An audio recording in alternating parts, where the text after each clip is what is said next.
আসসালামু আলাইকুম। আজকে খুবই মজার এবং লোভনীয় স্বাদের একটা রেসিপি সবার সাথে শেয়ার করছি। এই রেসিপিটা যেদিন আমি শিখেছি তারপর থেকে আমি বাসায় কিন্তু প্রায় এটা রান্না করি।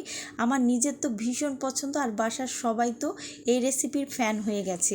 আজকে এখানে আমি 800 গ্রামের মতো সোনালী মুরগি নিয়েছি। মুরগিটা কেটে ভালো করে ধুয়ে নিয়েছি। আজকে একদম বাটা মশলা দিয়ে এই রেসিপিটা তৈরি করব, আর এই রেসিপিটা কিন্তু বাটা মশলা দিয়ে বেশি মজার হয়। এখানে আমি আদা, রসুন, পেঁয়াজ আর কাঁচামরিচ নিয়েছি। এখানে আমি সবগুলো মশলা শিলপাটায় বেটে নিব। এই মশলাটা আপনারা ব্লেন্ডারে ব্লেন্ড করেও নিতে পারেন, তবে আজকে আমি একদম ঘরোয়াভাবে শিলপাটায় মশলাগুলো বেটে নিচ্ছি। এখানে আদা, রসুন, পেঁয়াজ আর কাঁচামরিচগুলো খুব ভালোভাবে বেটে নিলাম। আজকের এই রান্নাটা কিন্তু আমি খুবই অল্প মশলায় করব, আর এই অল্প মশলাই কিন্তু এই রান্নাটা অনেক মজার হবে। কড়াইয়ের মধ্যে পরিমাণ মতো সয়াবিন তেল দিয়ে দিলাম। তেলটা খুব ভালো করে গরম হয়ে আসলে এর মধ্যে আমি বেশ কিছু পেঁয়াজ ভেজে নিব। এই পেঁয়াজটা কিন্তু আমি রান্নার শেষে ব্যবহার করব। একদম গোল্ডেন ব্রাউন কালার করে আমি পেঁয়াজটা ভেজে নিব। পেঁয়াজটা কিন্তু প্রায় ভাজা হয়ে গেছে। এবারে তেল ঝরিয়ে আমি পেঁয়াজগুলো তুলে নিচ্ছি। এভাবে পেঁয়াজটা ভেজে রান্নার শেষে ব্যবহার করলে কিন্তু এই রান্নাটা আরও বেশি সুস্বাদু হবে। অবশিষ্ট তেলের মধ্যে আমি দারচিনি, এলাচ আর তেজপাতা দিয়ে হালকা একটু ফ্রাই করে নিচ্ছি।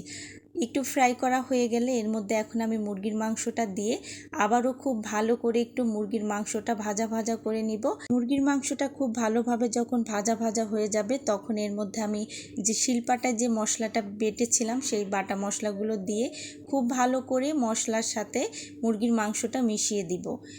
কিছুটা সময় ধরে মশলার সাথে মুরগির মাংসটা একটু কষিয়ে নিতে হবে। তারপর এর মধ্যে আমি হাফ চা চামচ জিরার গুঁড়া, হাফ চা চামচ ধনিয়ার গুঁড়া, স্বাদ মতো লবণ দিয়ে আবারও খুব ভালো করে মশলার সাথে মাংসটাকে মিশিয়ে নিচ্ছি। কিছুটা সময় ধরে মুরগির মাংসটাকে মশলার সাথে কষাতে হবে। কষাতে কষাতে যখন দেখবেন মুরগির মাংস থেকে তেল উঠে গেছে, এই পর্যায়ে এখানে এখন আমি হাফ কাপের একটু বেশি লিকুইড দুধ দিয়ে দিচ্ছি, সাথে হাফ কাপ পানি দিয়ে সব কিছু একসাথে খুব ভালো করে নেড়ে চেড়ে মিশিয়ে নিচ্ছি। এইভাবে একবার হলো ট্রাই করবেন, আশা করি খুবই ভালো লাগবে। এবারে ঢাকনা দিয়ে ঢেকে 10 মিনিটের জন্য রান্না করব। আজকের ভিডিওটা যদি ভালো লাগে প্লিজ একটা লাইক শেয়ার দিয়ে দিবেন। ফিরে আসলাম 10 মিনিট পর। ঢাকনা খুলে আবার একটু খুব ভালো করে নেড়ে চেড়ে মিশিয়ে দিচ্ছি।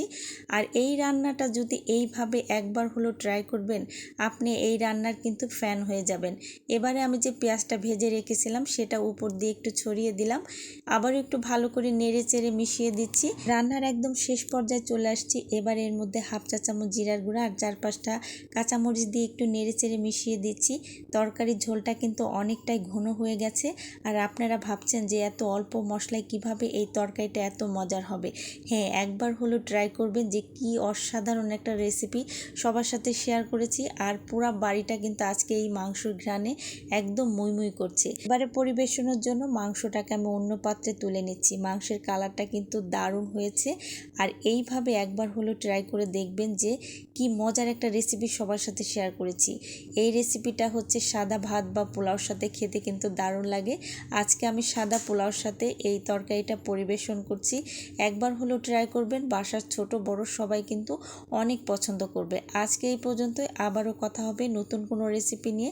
সেই পর্যন্ত সবাই ভালো থাকবেন। আল্লাহ হাফেজ।